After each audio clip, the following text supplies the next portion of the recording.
नमस्कार दोस्तों। आज सुनिए पिया मिलन की इंतजार। अनीता अपने बालों को कंघे से संवारती हुई अपने मुख पर एक अनजानी सी उदासी लिए न जाने किस सोच में डूबी थी। अतीत की मधुर स्मृतियों के अथाह सागर में वह इतना डूबी थी कि उसे कुछ खबर न थी कि कंघा उसके बालों में कब रुक कर रह गया था। आज की सुबह अनीता के लिए कुछ दुखदाई और अविस्मरणीय स्मृतियां लेकर आई थी। सहसा उसका ध्यान अपने माथे पर लगी बिंदी पर गया और फिर उसने अपने बालों में सुहाग की निशानी सिंदूर को अपनी उंगलियों के स्पर्श से महसूस किया। आनंद अनीता के लिए एक गैर बन चुका था। चूंकि वह आज किसी दूसरे की हो चुकी थी, वैवाहिक संबंधों में एक बार बंध जाने के बाद आनंद को याद करना अथवा उसका नाम लेना भी उसके लिए गुनाह था। उसके दिलो दिमाग में आनंद की यादें इतनी प्रबल हो चुकी थी कि वह बड़बड़ाने लगी। कैसा होगा वह? क्या उसे कभी मेरी भी याद आती होगी या फिर मैं ही पागल? तभी कोई दूसरा विचार उसको थोड़ा सुकून देता। आनंद ने अब तक तो किसी अच्छी सी लड़की ढूंढ कर शादी कर ली होगी और मुझे उसने माफ कर दिया होगा। मुझे भूल गया होगा अब तक वह। इसी अंतर्द्वंद में पीड़ित अनीता दुनिया से बेखबर बालकनी में बैठी थी। यद्यपि अनीता आनंद को दिल से अपनाना चाहती थी और उसे अपना जीवन साथी भी मान चुकी थी, तथापि समय और हालातों ने के आगे उसे अपने घुटने टेकने पड़े थे। संयोगवश अनीता की शादी उसी शहर में हुई थी जहां आनंद रहता था, लेकिन आनंद को इस बात का ज्ञान न था। अनीता को जब कभी भी अपने पति रमेश की याद आती तो वह आनंद के साथ बिताए अपने कुछ लम्हों को याद कर उसके दिलो दिमाग में उष्णता भर जाती। अनीता शिमला में एक सरकारी बैंक की मुलाजिम थी। शादी के बाद अपना तबादला अभी न होने के कारण वह अभी अपने मायके में ही रह रही थी। शादी की पहली रात जब उसके पति रमेश ने उसे अपने आगोश में लेना चाहा, तब उसे लगा जैसे कि आनंद उसी कमरे में कहीं छिपा बैठा है। लाख चाहने पर भी अनीता आनंद को बिसरा नहीं पाई थी। सहसा अतीत की एक मुलाकात उसे याद हो आई। सप्ताह के अंत में आनंद अनीता से मिलने शिमला आया हुआ था। मिलने की जगह गुफा रेस्टोरेंट थी। स्टेशन पर पहुंचकर आनंद मॉल रोड की तरफ बढ़ने लगा था। उसे गुफा रेस्टोरेंट तक पहुंचने में लगभग आधा घंटा लगा था, जहां अनीता पहले से ही उसका इंतजार कर रही थी। एक दूसरे की झलक पाकर दोनों के चेहरे खिल पड़े थे। रेस्टोरेंट के मुख्य द्वार की ओर बढ़ते हुए दोनों ने एक दूसरे की कुशलक्षेम पूछी थी।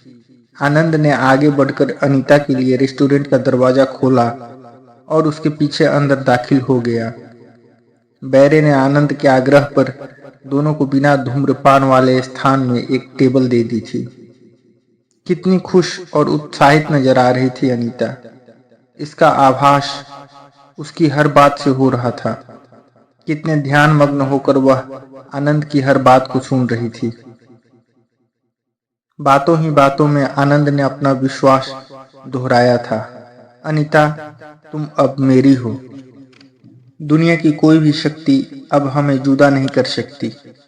हाँ, तुम्हें ब्याहता बनाकर ले जाने में भले ही कुछ देर हो जाए, लेकिन मैं शादी करूंगा तो तुम ही से। सच? पक्की बात है? अनीता ने आनंद की आंखों में अपनी आंखें डालकर पूछा था। बिल्कुल, निसंदेह पक्की बात है। अपने पक्के इरादे को दर्शाते हुए आनंद ने हामी भरी। कुछ सोचकर अनीता ने दूसरे ही क्षण पूछा, एक बात बताओ। हाँ, पूछो। और यदि मैं ही अपना इरादा बदलते हुए आपसे शादी करने से इनकार कर दूं तो आप क्या करेंगे? मैं जहर खाकर मर जाऊंगा। कदापि नहीं, ऐसा तो कायरों का काम होता है। मैं तुम्हें ऐसी हालत में अपने संग भगा कर ले जाऊंगा। इतनी हिम्मत है आप में? तुम अपनी हिम्मत की बात करो। बोलो, मेरे साथ चलने को तैयार होगी? यह कहकर आनंद ने अनीता के विश्वास और इरादे को परखना चाहा था। भागकर? ना बाबा ना। मैं एक मध्यम और शरीफ परिवार से ताल्लुक रखती हूँ। ऐसा मैं हरगिज नहीं कर सकती। अनीता ने तब एक चुटकी ली और आनंद को परेशान होते देखकर कहा, मैं तो तुम्हारे संग डोली में बैठकर जाऊंगी और अपने रिश्ते नातेदारों से विदा लूंगी, और आप भी शरीफों की तरह बारात लेकर आना। और कुछ क्षण माहौल दोनों के कह-कहों से गूंज उठा था। इसके पश्चात खामोशी के कुछ पल दोनों के चेहरों पर मुस्कान और आंखों में सुनहरी सपनों की एक झलक देखी जा सकती थी। देखते ही देखते आनंद ने अनीता को अपने आगोश में भर लिया और हल्के से उसके मुंह को चूम लिया था। अनीता ने फिर अपनी उंगली से आनंद के लबों को दूर करते हुए दोबारा पूछा, अच्छा, अब यह बताओ, बारात कब ला रहे हो? तुम्हें अभी उस दिन का कुछ इंतजार करना होगा अनीता। मैं निश्चित रूप से अभी कुछ नहीं कह सकता, आनंद ने स्पष्ट किया। लेकिन आप कम से कम इतना तो बता ही सकते हैं, आखिर कब तक? तुम्हारी शादी की तारीख तक। और मेरी शादी कब होगी? जब मेरी होगी। मजाक मत करो आनंद, थोड़ा भावुक होते हुए अनीता ने फिर कहना शुरू किया। मुझे डर है आनंद कि तब तक बात कुछ बिगड़ ही न जाए। अपनी बात पूरी करने से पहले वह रुक गई। एक बात मैं पूछूं? अब पूछो। अनीता ने अपनी गर्दन हिलाकर अपनी सहमति दी और उत्सुकता से उसके सवाल को सुनने का इंतजार करने लगी। अनीता, क्या तुम्हें मुझ पर भरोसा है? यदि तुम्हें कुछ महीने और मेरी इंतजार करना पड़ा तो क्या तुम मेरा इंतजार कर सकोगी? हो सकता है 1 साल लग जाए, 2 साल भी लग सकते हैं। बारी जल्दी भी आ सकती है, विदेश जाने का मामला है। यू नो, तुम भली भांति यह बात समझती हो। मम्मी तो कह रही थी कि जैसे आपको यह रिश्ता मंजूर ही नहीं, इसलिए आप लोग शादी की तारीख तय नहीं कर रहे। मम्मी यह भी कह रही थी कि ज्यादा से ज्यादा अप्रैल तक ही इंतजार कर सकते हैं। मुझे तो डर लगने लगा है आनंद कि कहीं ऐसा। क्या तुमने अपनी मम्मी पापा को विश्वास नहीं दिलाया? दिलाया था, लेकिन मेरे विश्वास दिलाने से क्या होता है? माँ से तो उस दिन मैं इसी बात को लेकर झगड़ पड़ी थी, मगर पापा से कौन? अनीता ने थोड़ा मायूस होते हुए फिर कहा, दुनिया वाले ही कब चैन लेने देते हैं आनंद। आप तो अच्छी तरह जानते ही हैं कि मम्मी हृदय रोग से पीड़ित है। ईश्वर न करे यदि ऐसा हुआ तो उनसे यह सदमा बर्दाश्त नहीं होगा। मैं कहीं की न रहूंगी। किसी दूसरे से शादी करने की बात तो मैं कभी सोच भी नहीं सकती। जहर खाकर। इससे पहले कि अनीता अपनी बात पूरी कर पाती, आनंद ने अपना हाथ उसके मुंह पर रख दिया और एक बार फिर अनीता को अपनी बाहों में भर लिया। कहते कहते अनीता का गला रुंध गया था। उसकी आंखें सजीली हो गई थी। अश्रुओं की एक धार उसकी गालों से बहती हुई आनंद के कंधों पर टपकने लगी थी। उसके आंसू पोंछते हुए आनंद बोला, पगली, मुझ पर तो तुम्हें भरोसा है। चलो अब हमें जाखू मंदिर भी जाना है। वापसी में यहीं आकर शाम की चाय लेंगे। बैरे के लिए टेबल पर टिप रखने के बाद आनंद ने अनीता का हाथ अपने हाथ में ले लिया था। गुफा रेस्तरां से निकलकर दोनों जाखू मंदिर का फासला तय करने लगे थे। स्केटिंग रिंग तक पहुंचते पहुंचते आनंद की सांस बुरी तरह से फूलने लगी थी। अपनी सांस नॉर्मल करने के लिए आनंद वहीं एक तरफ रेलिंग के पास खड़ा हो गया। एक बार फिर आनंद ने अनीता को अपनी बाहों में भरना चाहा, लेकिन अनीता ने अपना इशारा आते जाते लोगों की तरफ करते हुए अपनी शर्माहट का इजहार किया। थोड़ी देर में जब आनंद की सांस सामान्य हुई तो दोनों जाखू मंदिर पर जाने वाले रास्ते पर हो लिए थे। जो मंदिर जाने वाले रास्ते की चढ़ाई चढ़कर दोनों मंदिर के करीब होते जा रहे थे, त्यों आनंद की सांस और भी फूलती जा रही थी। आगे बढ़ने से पहले उसे अपनी सांस नॉर्मल करने के लिए थोड़ी देर और रुकना पड़ रहा था। इसी बहाने रुककर वह अनीता के कई पोज अपने कैमरे में कैद करता जा रहा था। मंदिर पहुंचकर उन्होंने मंदिर में चढ़ाने के लिए प्रसाद लिया। तथा बंदरों को खिलाने के लिए चने भी खरीदे। इस बीच अनीता ने आनंद को बंदरों से सावधान रहने के लिए कहा और उसे कुछ आप बीते किस्से भी सुनाए।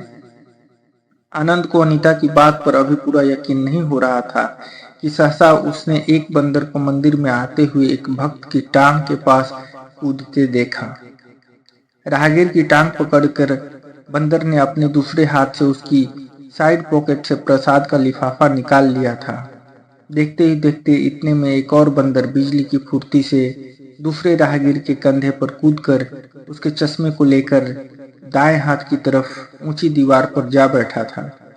इस काम में यह बंदर बहुत माहिर था और आते जाते दर्शनार्थियों के चश्मे मौका पाकर उतार लेता था। जब उसे हर जाने के बतौर बिस्कुट का पैकेट या कुछ और खाने की वस्तु मिल जाती, अगले ही क्षण बंदरों की एक अन्य टोली को अपनी तरफ बढ़ता देखकर एक बार तो दोनों भयभीत हो गए थे। असहाय सी अनीता डर के मारे चिल्ला पड़ी थी और उसने अपने आप को आनंद की बाहों के सुपुर्द कर दिया। मंदिर में प्रभु दर्शन से पहले दोनों ने अपने हाथ धोए और फिर दर्शन करने के बाद पंडित जी से आशीर्वाद लिया। दोनों ने अपनी अपनी मन्नतें मानी। थैंक यू कहते हुए अनीता ने आनंद की तरफ देखते हुए अपने चेहरे पर एक हल्की सी मुस्कान बिखेरी। जवाब में आनंद विस्मित हो उठा। मंदिर की सीढ़ियां उतरकर दोनों अब मंदिर के अहाते में वहां आ गए जहां एक बंदर लोगों के हाथ से चने लेकर खा रहा था। मंदिर के एक भक्त के आश्वासन पर और थोड़ा साहस बटोर कर दोनों उस बंदर को भी चने खिलाने लगे थे। ऐसा करके उन दोनों को बड़ा मजा आ रहा था। आनंद, अब खाना खाएं क्या? चलो उधर उस बेंच पर बैठते हैं धूप में। तुम्हारे लिए आलू की भाजी पूड़ियों के साथ काजू और किशमिश वाला हलवा बनाकर लाई हूँ। बड़ी उत्सुकता और जोशीले स्वर में अनीता कहती ही चली गई। फिर आनंद की तरफ देखते हुए पूछने लगी थी, तुम्हें यह सब कुछ खाना पसंद है ना? मुझे आपकी पसंद का अभी पता नहीं और न ही मुझे आपसे यह सब कुछ पूछने का मौका ही मिला है। हमारा क्या, हम तो संत आदमी हैं, प्यार से हमें चाहे कोई जहर खिला दे। कितनी भाग्यशाली होंगी मैं ऐसे सीधे साधे इंसान को पाकर। अनीता ने भी जवाबी व्यंग कसा था। आनंद बस मुस्कुरा कर रह गया था। बातें करते करते अनीता अपने बैग से खाने के डब्बे निकालकर खाना परोसने लगी। दोनों ने इकट्ठे बैठकर खाना खाया और काफी देर तक आत्मीयता की बातें की। कुछ देर मंदिर के अहाते में और रुककर दोनों वापस लौटने लगे थे। राह में उन्होंने कई और जोड़े भी देखे और उन पर एक आध अपने कमेंट्स भी दिए।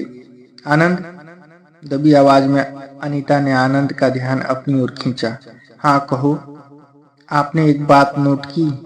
क्या? यही कि आते जाते कुछ लोग हमें एक हसरत भरी नजर से देखकर कुछ बुदबुदाते हैं। बाजार और आबादी वाले हिस्से में भी मैंने यही अनुभव किया, अनीता ने विस्तार में कहा। अनीता, तुमने मेरे मुंह की बात छीन ली। मैं भी तुमसे यही बात कहने वाला था, आनंद ने अनीता की हाँ में हाँ मिलाते हुए कहा। भला लोग क्या सोचते होंगे? यही कि हमारा आपसी रिश्ता क्या है? बिल्कुल दुरुस्त, मेरा भी ऐसा ही सोचना है। अनीता ने भी अपनी सहमति प्रकट की। फिर उसने अपनी बाकी की बात पूरी की। लोग हमें बाहों में बाहें डालकर जाते हुए देखकर अचरज में रहे होंगे। फिर हमारे बीच पति पत्नी के संबंध होने की कोई निशानी उन्हें जब न मिलती होगी तो सोचते होंगे प्रेमी हैं। तो इनमें कौन सा गलत सोचते हैं? आनंद का जवाब सुनकर अनीता की सांस जैसे डर के मारे गले में ही अटक गई। अनीता, अगली बार जब यहाँ आएंगे तो लोगों को हम ऐसा सोचने का मौका नहीं देंगे। स्वयं ही हमारे रिश्ते के बारे में उन्हें अंदाजा लग जाएगा, आनंद ने अनीता को भरोसा दिलाते हुए कहा। वह कैसे? अनीता ने जिज्ञासा प्रकट की। तुम्हारे हाथ में लाल चूड़ा और तुम्हारी मांग में भरे सिंदूर को देखकर। यह सुनकर अनीता थोड़ा शर्माई और मन ही मन पुलकित होने लगी थी। आनंद की याद में खोए हुए अतीत की इस एक मुलाकात को याद करके उसके होठों पर एक मुस्कान फैल गई। सहसा मम्मी की आवाज उसके कानों में पड़ी। हाथ में कंघा लिए वह अपने बाल पुनः संवारने लगी। एक लंबा सांस लेते हुए उसने वहीं से पूछा, क्या बात है मम्मी, अभी तक तुम्हारे बाल नहीं संवरे क्या? अनीता की माँ सावित्री ने रसोई घर से ही अपनी ऊंची आवाज में सवाल किया। ओहो मम्मी, क्या बात है, थोड़ी देर और लगेगी, अभी आती हूँ। अनीता पुनः खींच कर बोली। मम्मी, आज तो रविवार है, दफ्तर की छुट्टी है, लेकिन आपको क्यों जल्दी मची पड़ी है? अरे भाई, दफ्तर तुझे नहीं जाना है, मेरे को तो कभी भी छुट्टी नहीं होती इस चूल्हे चौके से। नाश्ता करके मुझे तो फारिग कर ही सकती हो ना, फिर चाहे बाल बनाती रहना या फिर डांस करती रहना। जल्दी से इधर आकर पहले नाश्ता कर लो, फिर मैंने कपड़े भी धोने हैं। मैं कपड़ों पर साबुन लगाती जाऊंगी और तुम कपड़ों को पानी से निचोड़ कर बरामदे में तार पर सूखने डालती जाना। अब मैं बूढ़ी हो गई हूँ बेटा, अब मुझ में इतनी हिम्मत नहीं रही इतना सब कुछ अकेले करने की। आपको कपड़े धोने के लिए किसने कहा है मम्मी? रख दो एक तरफ, थोड़ी देर में मैं खुद धो लूंगी, अनीता ने जवाब में कहा। तू नाश्ता तो कर ले पहले, फिर सोचेंगे कि कपड़ों का क्या करना है, उसकी माँ सावित्री ने फिर अपना तर्क दिया। तेरी बातों में आ जाऊं तो हो गए सब काम मेरे। पिछले हफ्ते से बालों में तेल लगाने के लिए तुझसे कह रही हूँ, लगाया तूने? यह सुनकर अनीता खींचते हुए बोली, मुझे अभी नहीं करना नाश्ता, आप मेरे लिए एक पराठा बनाकर रख दो, जब दिल करेगा खा लूंगी। आजा मेरा बेटा, मैं गरम गरम पराठी बना रही हूँ, अभी खा ले, फिर ठंडी का मजा नहीं आता। मैंने कहा ना मम्मी, मुझे भूख नहीं है। यूं ही हाथ धोकर पीछे मत पड़ जाया करो। तुम्हें क्या हो गया हैरी? शादी से पहले तो तू ऐसी नहीं थी, तुझमें कितना अंतर आ गया है। शादी के बाद तू अभी अपने मियाँ के पास नहीं गई, शादी से पहले भी तू मेरे पास ही थी। वही घर है, वही मैं भी हूँ, लेकिन तू पहले जैसी नहीं रही। तुझे क्या हो गया है? यह बदलाव कैसा री? मम्मी, मुझे तंग ना करो प्लीज, मुझे मेरे हाल पर छोड़ दो। कहते कहते अनीता सुबुक पड़ी। अनीता को बेचैन और परेशान होते देखकर सावित्री ने उसे अपनी छाती से लगाते हुए पूछा, बेटी क्या बात है, आज तू इतना परेशान क्यों है? हमने तो जो भी किया सब तेरी भलाई के लिए ही किया, अब इसमें किसी का क्या दोष है? बेटा, क्या तंग आ गई है अपनी बूढ़ी माँ से? तू कोई पराये घर में थोड़ी ही बैठी है, तेरा अपना घर है। अनीता चुप रही, बस सिसकने लगी और सारी बात उसकी सिसकियों ने जाहिर कर दी। सावित्री फिर उसे सांत्वना देते हुए बोली, बेटी, मैं तुम्हारी परेशानी से अच्छी तरह वाकिफ हूँ, तू ही समझदार है, बता जब तक तेरा तबादला ना हो मैं क्या कर सकती हूँ? तू धीरज रख बेटा, तेरा तबादला जल्दी हो जाएगा और तू रमेश के पास होगी। और रही बात तेरे मियाँ और सास के सलूक की, वह भी वक्त के साथ तेरे प्रति ठीक हो जाएगा। एक लंबा सांस लेते हुए पुनः बोली, बेटी तू उस घर में अभी नई नई गई है, थोड़ा वक्त तो हर एक को लगता है एक दूसरे को समझने में। माँ, मैंने यह कब कहा कि मैं तुमसे तंग आ गई हूँ, इस घर से उकता गई हूँ या फिर रमेश के पास जाना चाहती हूँ?